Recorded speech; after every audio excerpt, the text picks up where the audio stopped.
He was supposed to stay for just a few days, my best friend's younger brother. I thought it would be simple. But one late-night moment by the fire changed everything and made me question feelings I thought I'd buried long ago. The house had grown quiet since Evan Blake had started living alone again. Nestled between tall trees and surrounded by stillness, his remote home had become a refuge after his divorce. The modern wooden glass structure stood like a monument to a life rebuilt from silence. He'd grown used to the solitude, the gentle rhythm of mornings with black coffee, evenings filled with half-finished books, and the kind of long walks that didn't require conversation. It had been nearly 2 years since Evan had last seen Leo Bennett, his best friend's younger brother. At the time, Leo had still been in college, eager, slightly awkward, full of wild energy. Evan remembered him as a teenager with a mop of curly hair, always asking big questions with a smile, too quick to fade.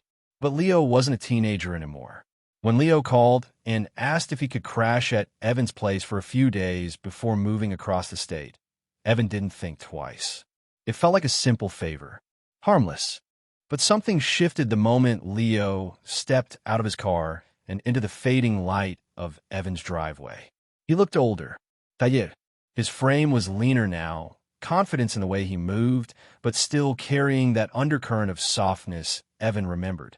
The curls were shorter, tamed, and his eyes held something more grounded, an intensity Evan couldn't quite place. A smile passed between them, familiar yet foreign. Evan hadn't expected to feel off balance, but there it was, subtle and steady. The first night passed easily. Leo brought his things in, claimed the guest room, and settled like someone who belonged there. They caught up over simple dinner, stir-fry and wine, and the conversation flowed like it used to. Movies, work, travel, vague mentions of dating and heartbreaks, all safely wrapped in laughter. But even laughter couldn't hide the tension building beneath the surface, quiet and unspoken. Later, after Leo had gone to bed, Evan stood by the kitchen window, staring out at the dark treetops. The soft hum of the refrigerator was the only sound in the room.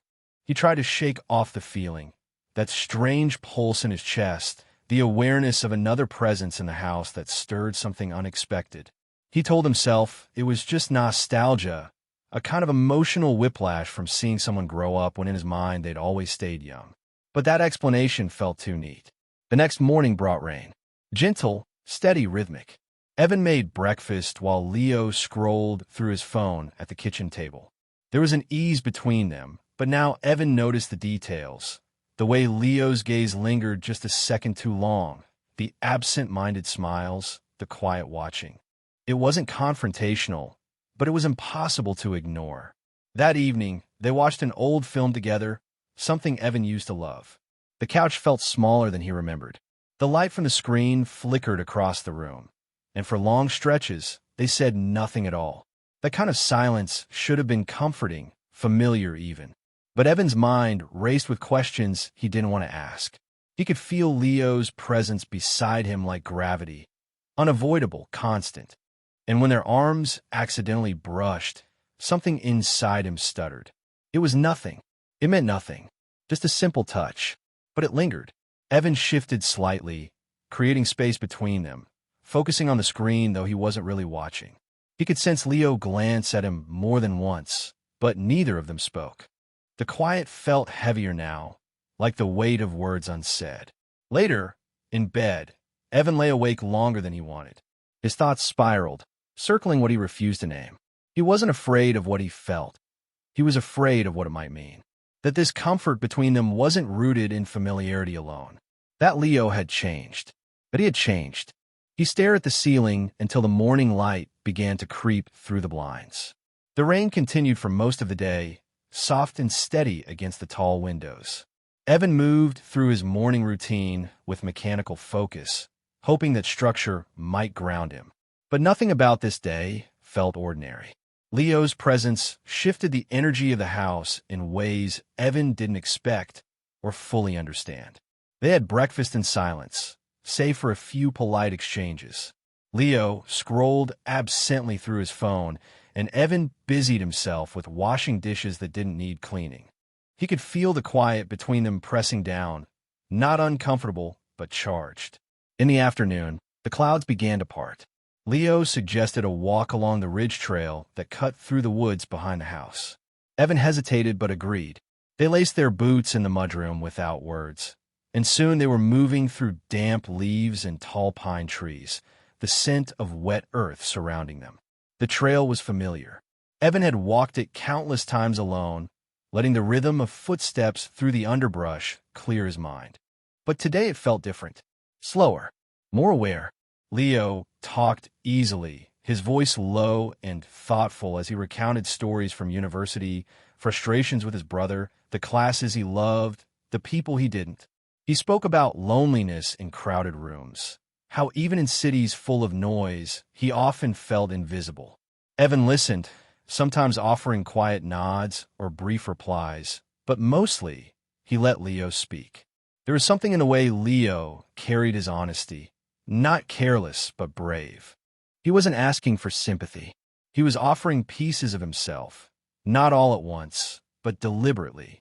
And somewhere along the path, Evan realized that Leo wasn't seeking attention. He was seeking understanding. They reached the overlook just before sunset.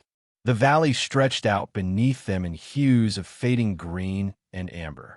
Evan stood with his hands in his pockets, staring at the horizon, unsure of what to say. Leo stood a few feet away, arms crossed over his chest, the breeze catching the edge of his jacket. For a moment, neither of them moved. The silence returned, heavy but not unwelcome. And then Leo spoke, quietly, almost to himself. "You don't talk much anymore." Evan didn't respond at first. The words landed gently, but held weight. He knew what Leo meant. He used to talk more freely, used to share things. Now, everything was calculated, measured, safe. "It's easier," Evan said eventually, eyes still on the horizon. Leo nodded, then looked over. "Even with me?" There it was. Direct. Not aggressive. Not even challenging, just honest. Evan turned his head slightly, catching Leo's gaze. There was no judgment in it, just a question waiting to be acknowledged. They didn't speak again until they were halfway home. The trail had grown darker, the air cooler. Leaves crunched underfoot, and the rhythm of their steps fell back into sync. Evan found himself thinking about the past, how Leo used to trail behind him on family trips, always asking questions, always wanting to be part of the conversation. Back then, it had been easy to treat him like a kid, but that boy was gone. The man walking beside him now was something else entirely. Later that evening, back at the house, Leo built a fire in the stone hearth while Evan fixed dinner. The flames crackled softly as the room filled with the smell of roasted vegetables and herbs. They ate at the kitchen island, each lost in thought, the tension between them no longer avoidable. After dinner, they returned to the living room. The fire had burned low, casting long shadows across the walls. Evan sat in his armchair, legs crossed, fingers tapping lightly on the armrest. Leo sat on the floor nearby, leaning against the couch, mug in hand, eyes fixed on the embers. The silence was different now, thicker. Every glance, every movement seemed louder. Evan caught himself watching Leo for too long, then looking away just as quickly. It wasn't the presence of Leo that unnerved him. It was his own. He didn't know when the shift had begun, whether it had started years ago or just yesterday. But he could feel it now, undeniable, like gravity pulling on something he had buried for too long. Leo set down his mug and leaned back against the couch. His shoulder brushed Evan's leg, just barely. It could have been nothing. But Evan felt the warmth of it, the weight. Neither of them moved. And in that stillness, Evan understood what scared him most. Not that Leo felt something, but that he might feel it too. The storm arrived just after midnight. Wind pushed hard against the windows, and rain lashed the glass in uneven rhythms. Evan lay in bed, awake, the ceiling above him barely visible in the dark. He could hear the fire downstairs still crackling, left burning for comfort. But comfort felt far away. Sleep wouldn't come. Not with the memory of Leo's shoulder brushing against his leg still lingering in his skin. It had been nothing, an accidental touch. But Evan couldn't ignore the quiet heat that had risen in its wake, the way his pulse had betrayed him. Sometime later, footsteps echoed softly through the hall. A door creaked. Then silence. Evan sat up slowly, unsure if he'd imagined it. He pulled on a sweatshirt and padded barefoot to the landing. Below, the living room was cast in warm firelight. And there, sitting on the floor beside the dying hearth, was Leo, hoodie wrapped around his shoulders, hair tousled, knees drawn to his chest. Evan hesitated, then made his way down the stairs. Leo didn't look up as he approached, but shifted slightly, as if he'd been waiting for this moment. Evan sat in the chair nearest the fire, unsure what to say. The silence stretched between them like thread pulled tight. Then Leo spoke, quiet, steady. "I didn't come here just because I needed a place to stay." The words landed softly, but Evan felt their weight settle immediately in the space between them. He remained still, his breath shallow. Leo looked into the flames, not at Evan. "I've been thinking about this for a long time," he continued, his voice low and even. "About you. About me. About what I feel." Evan's heartbeat rose in his ears, but his body stayed frozen, eyes fixed on the edge of the fireplace. "I didn't plan for this," Leo said, finally glancing at him. "It just happened. Somewhere along the way, it stopped being admiration. It stopped being casual. It became something I couldn't ignore." The air in the room thickened, the shadows on the walls growing deeper. "I'm not saying this to mess with you," Leo continued, his voice trembling now. "And I'm not asking you to say anything back. I just couldn't leave without telling you the truth." Evan turned to look at him then, and for the first time, he didn't see the boy from years ago. He saw a man, vulnerable, scared, honest. A man who had bared his truth, no matter the risk. There was no arrogance in Leo's words. No expectation. Just a deep, aching need to be understood. Evan didn't speak. He couldn't trust his voice.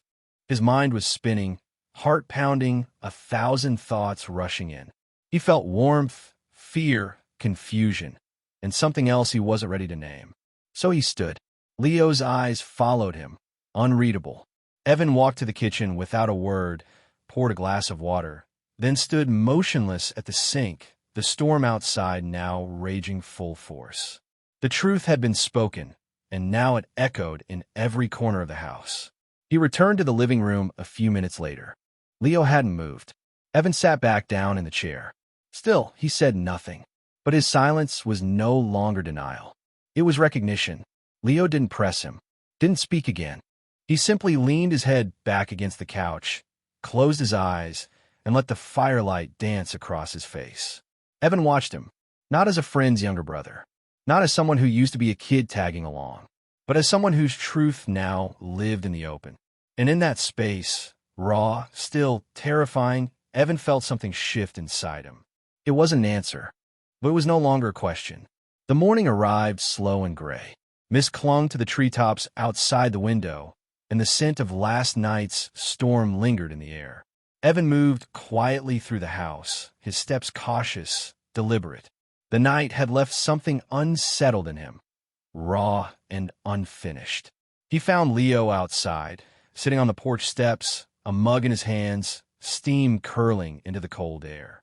He didn't turn as Evan approached, but Evan could see the tension in his posture, shoulders slightly hunched, back too straight.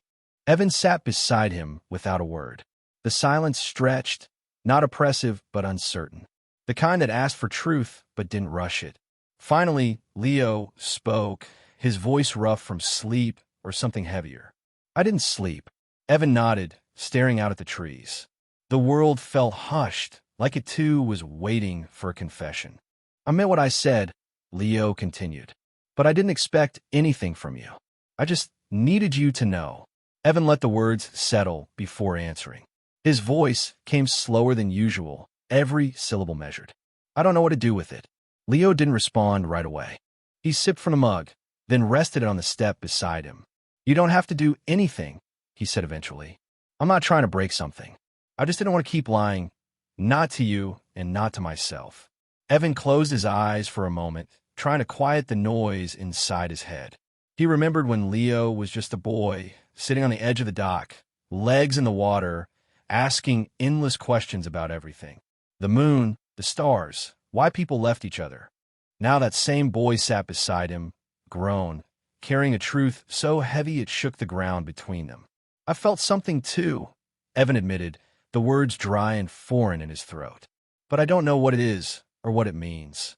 Leo turned his head slightly, not pushing, just listening. Evan continued, slower now. It started as memory, nostalgia maybe, then it became something else. I thought it was just me, overthinking, tired, alone too long. But last night, after what you said, I couldn't pretend it wasn't real anymore. Leo didn't move. His hand stayed clasped loosely in his lap, but Evan could see the way his fingers trembled just slightly. I've tried to talk myself out of it, Evan said. Try to find the edges, the rules, the reasons. But all I can feel right now is this pull. Leo's voice was almost a whisper.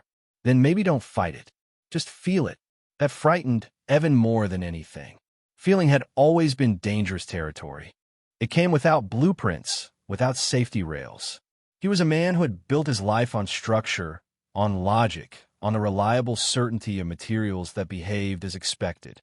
But this was unpredictable, messy, human. I don't know what comes next, Evan said after a long pause. And I'm not sure I'm ready to find out. Leo nodded slowly. I wasn't asking for next, he said. I just needed now.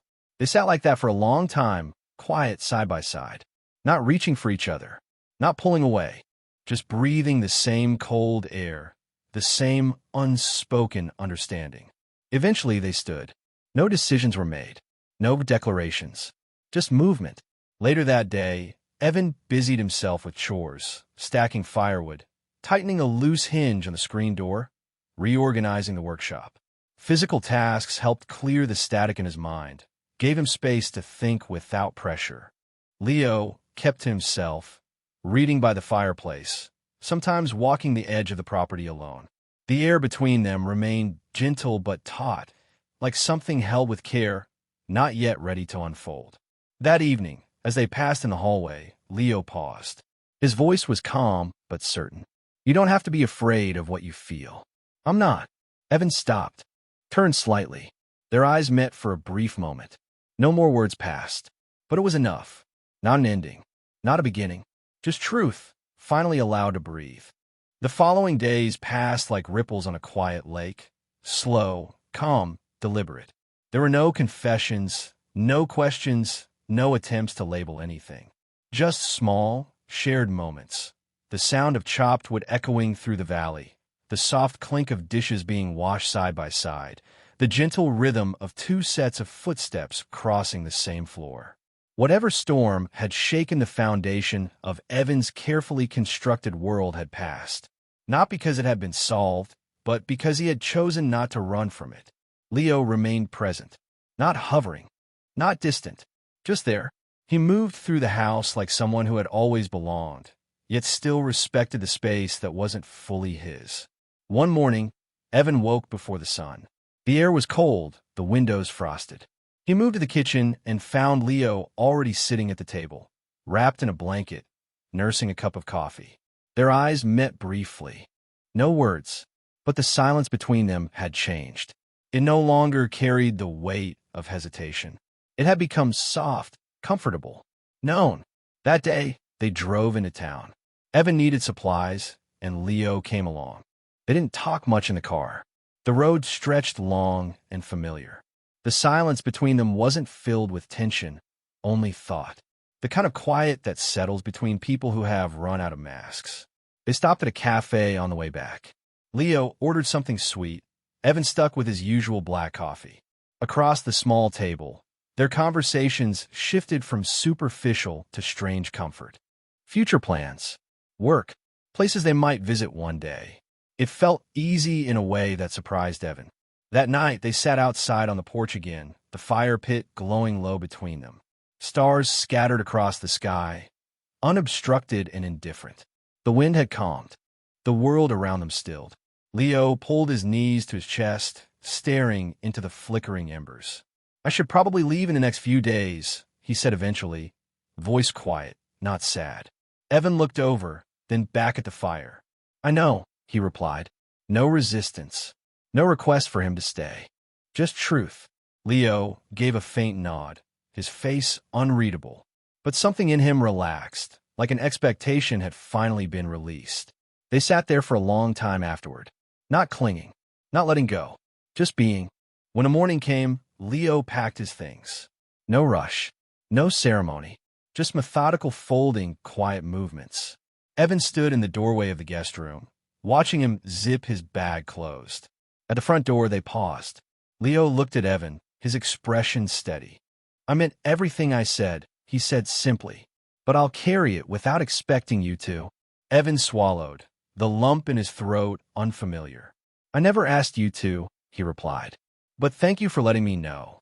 They didn't hug. They didn't need to. The space between them held something stronger than ritual. Leo stepped outside, the autumn air crisp against his skin. He turned once at the end of the walkway, offered a small smile, and got into the car. Evan watched until the vehicle disappeared around the bend. Then silence returned. But it was a different kind of silence now. One that felt full rather than empty. A silence that held the echo of something real, something unspoken but deeply felt. The house didn't feel hollow. It felt like it had breathed. In the days that followed, Evan returned to his routines. But he moved slower, not out of grief, but reflection. He took longer walks, spent more time at the drafting table without rushing. Sometimes when his phone buzzed, it was Leo, just a message, a link, a thought. Sometimes Evan answered right away. Sometimes he waited. There was no need to define anything. What mattered had already been shared. One evening, weeks later, Evan sat outside again, wrapped in a thick sweater, hands curled around a warm mug. He looked out at the woods, the last light fading beyond the trees. And he smiled, not because anything had been resolved, but because something had been allowed to exist. A connection, a truth, a possibility. It didn't need to be more than that. It was enough.